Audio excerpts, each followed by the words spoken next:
The old apartment was silent except for the insistent, heavy talk of the grandfather clock in the hall.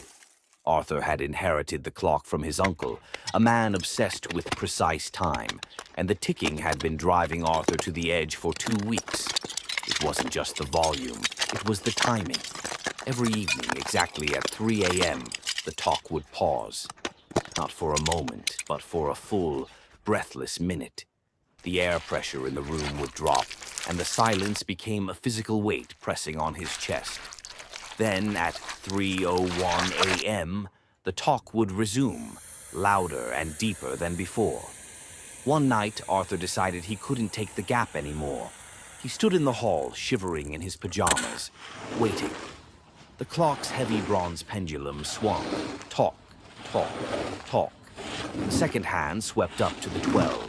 The hands aligned perfectly. 3 a.m. The talk stopped. The silence that followed wasn't merely the absence of sound. It was an absolute vacuum. Arthur held his breath, straining his eyes against the dim light filtering from the street lamp.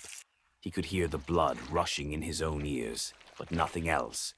Then, from the darkness behind him, he heard something that wasn't sound, but a whisper of displacement, a soft, fleshy slish. He didn't dare turn around. His gaze was locked on the clock face. The minute hand was creeping, agonizingly slow, toward the 1. Slish, slish.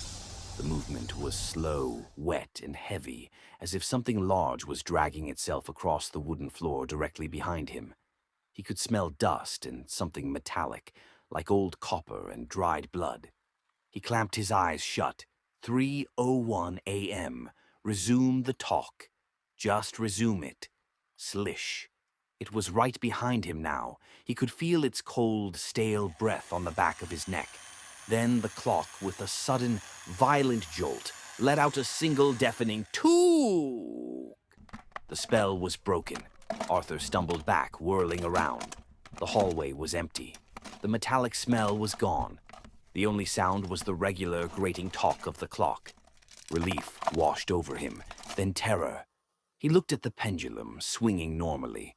He looked back at the wall where the shadow had been. And then he saw it. Embedded into the wooden floor, right where the slishing sound had stopped, were 2 wet, perfect indentations. Shallow, slick marks, the exact size and shape of the clock's own metal feet. It wasn't the ticking that paused at 3 a.m. It was the clock itself. And for that one silent This is your... it had been standing beside him,